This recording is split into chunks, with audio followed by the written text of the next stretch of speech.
Ano nga ba ang legit na dahilan kung bakit hindi nakita o imbitado ang ina ni Miss Zainab Harake sa kanyang engranding kasal? Before that, if you haven't subscribed yet to my YouTube channel, please don't forget to like, share, and subscribe at i-hit mo na rin ang notification bell for more showbiz updates.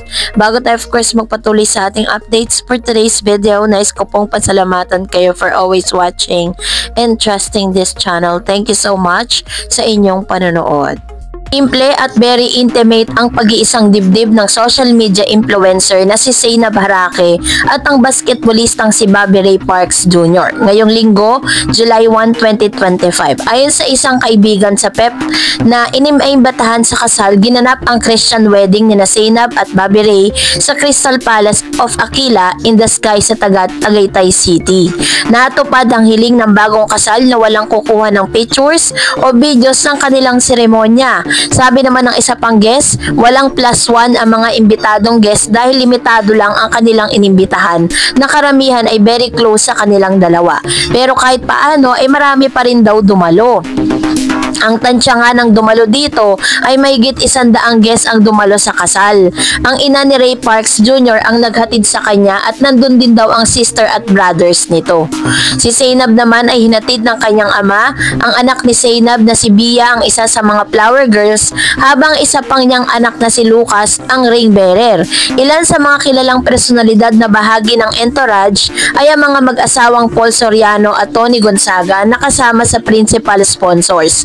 Sabi ni Tony, first time niyang magninang sa kasal. Ilan pa sa bahagi ng entourage ay sina Alex Gonzaga, Loisa Andalio at Yasi Pressman. Namataan din doon si Andrea Brillantes kasama ang boyfriend nitong si Sam Fernandez at si Aura Briguela na kaibigan ni Zainab. At this writing, nasa reception sila, bandang 4:30 ng hapon na araw nagsimula ang seremonya.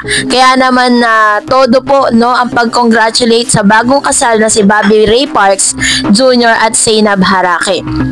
Ang dinig pa ng ilan, ang ninong at ninang din ay mag-asawang Dingdong Dantes at Marian Rivera, pero hindi sila nakarating sa wedding ceremony.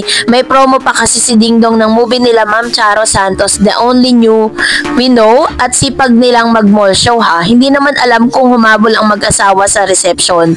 Ang motif ay burgundy red at napakaganda nga daw di umano ni Zainab sa kanyang off-shoulder wedding gown na parang mermaid cut. Pero kasabay nga ng napakaganda at sobrang fairy tale na kasal ni Miss Zainab Harake ay napakarami pong mga intriga ang pinupukol ngayon kay Miss Zainab Harake sa bagong kasal na si Ray Parks at si Zainab Harake. Unang-una, first is bawal pong magpasok ng anumang mga picture or mga cameras or kumuha ng photos patungkol dito. Kaya naman ang daming nagkomento na dapat daw sila lang daw ang kumita. Pangalawa, namataan din ng mga netizen na hindi nga daw di umano imbitado ang ina ng bride na si Miss Zainab. Gaano nga ba ito katotoo? So dahil dito, nag-imbestiga po tayo at naglabasan ngayon sa social media ang mga pahayag ng isang netizen. Nakita niya ang ina ng social media personality sa isang convenience store sa Cavite. Sabi niya, nakita ko ang nanay ni Zainab noong June 1 around 6 p.m. to 7:30 p.m. sa Alpha Mart dito sa Silang, Cavite. May pumasok na dalawang babae, yung isa mas matanda, naka-formal like kagagaling lang sa event. Habang pumapasok siya sa pinto, nagsalita siya na not exactly but the same. Ako na sariling nanay hindi pinapasok ni Zainab sa kasal. Gusto nila sumikat, lalo silang sisikat sa ginagawa nila. Ipopost ko sila sa Facebook ko. Silang dalawa ni Zainab at Ray Parks, saad ng naturang comments ng netizen. Agad nga nang chinek ng netizen, Ivana Alawi ang Facebook at TikTok account ni Zainab at ng mama nito, at dito niya nakumpirma ng ang ina ng vlogger ang kanyang nakita. Base rin sa inilabas sa vlog content creator ng kanyang kasal, ay makikitang wala ang kanyang ina at tanging ama niya lamang ang naghatid sa kanya sa altar. Nang bisitahin natin ang Facebook account ng ina ni Zainab, ay may mga cryptic stories ito. Kapag may mga taong sinaktan ka emotionally, take it as a sign na hindi sila worth sa presence mo. Distance yourself at huwag mong hayaan na siraan nila ang mental health mo. Mas importante ang inner peace mismo mababasa sa unang story nito. Sa ikalawang story ng ina ni Zainab ay pumapatungkol sa toxic people. Toxic people will do you dirty then try to convince people that you're the problem. Samantalang sinagot naman ng manager ni Zainab na si Jay Isidro ang tanong kung bakit wala ang ina ng kanyang alaga sa big day nito. Ang sagot, not feeling well. Sa maikling sagot nito, mas lalong lumakas ang chika na baka may hindi pagkakaunawaan sa pagitan ng dalawa dahil sa latest story ni Zainab, listen to God, not them. Samantalang hanggang sa ngayon ay hindi pa rin po nagbibigay ng anumang pagliwanag itong si Miss Zainab Harake, no, patungkol sa storyang ito. Pero meron po kasi naglalabas ang mga chika ngayon kung ano ba talaga yung legit na dahilan kung bakit hindi naka-attend, ano. Sinasabi po ng ilang mga post, no, na itong ina ni Miss Zainab Harake at si Miss Zainab, bago pa man po sila ikasal, meron na po silang tinatawag na di pagkakaunawaan.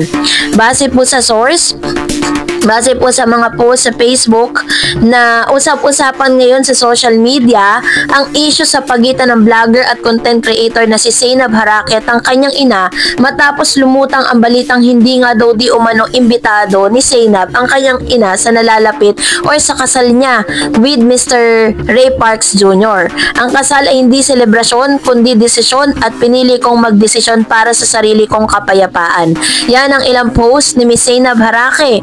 Ayon sa malalapit na kaibigan ni Zainab, hindi umano sila in good terms ng kanyang ina at matagal nang may alitan sa pagitan nila. Ibinunyan din ng ilang source na may toxic behavior ang ina ng vlogger at nalululong umano ito sa sugal. Dahilan kung bakit nakapagdesisyon ang company Zainab na wag na itong isama sa guest list ng kasal.